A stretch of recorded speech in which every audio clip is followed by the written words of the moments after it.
Sanshxoz masjidi Robiya Qodir So'sarayning yaqin atrofida. U 100 yillik tarixga ega.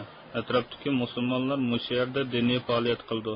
Biroq bu masjidning imomi Majanminning andisi cho'ng. Chunki 2006-yildan boshlab masjid krizga duch keldi.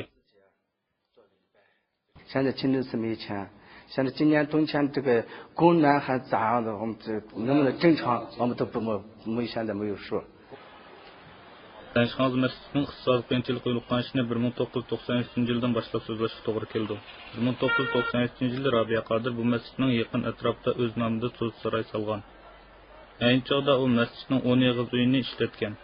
Buning uchun Robiya Qodir masjid bilan cheqish va ko'chirish to'xtamini imzolagan.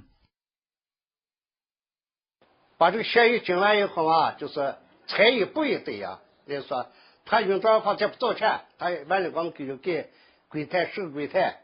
4套楼房。 1995-yilda Robiya Qodir so'zsaroy so'lgandan keyin Sanshxoz masjidiga 10 do'konning o'rnini bermadi.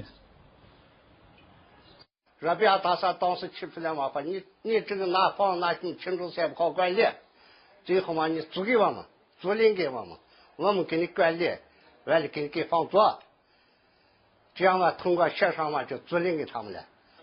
Oxirida masjid 10 do'kon o'rnini Robiyaga ijaraga bergan. Robiya ularni boshqa savdogarlarga ijaraga berib o'tgan. Masjid jarilar Robiyadan 50 million ijara qolgan. Xalqda masjidmi Robiyadan uy huquq kinishkisini talab qilgan.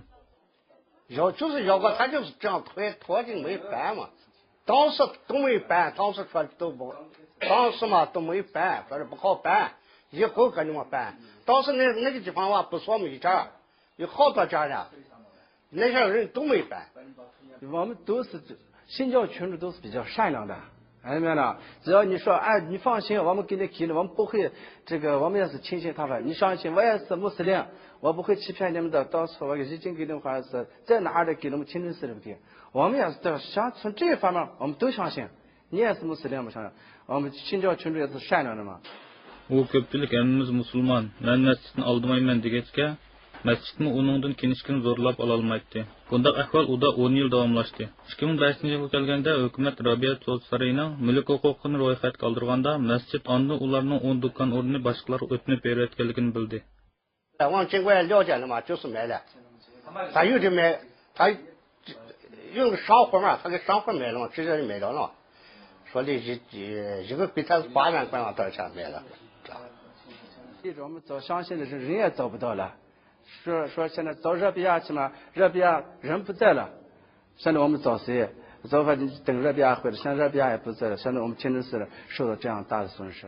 现在就 Bu 10 do'konning ijrochisi Sanshxoz masjidining birdan-bir kirim manbasi edi. Endi bu manba uzildi. Masjid hozir nihoyat qiyinchilikda qoldi. 我们清真寺平常的开支，这个比如说清真寺的水呀、电呀、暖呀，一年开支就靠这个4年之4嘛这些门面那些房租给我们解决的。如果我们现在这几年2年已经断了这个资金，现在我们市里面每一年的这个每实际上是这个自供自给都现在供不上。去年呢，今年要是装这个暖气的话，暖气费都没办法交。 Hozir Sanshxoz masjidining kelgusini aytganda Ibn Majanmin duo qilib Xudodan yordam tilaydi. Shuning bilan bir vaqtda u yana Xudodan masjidning pulini aldab olgan kishini jazolashni umid qildi.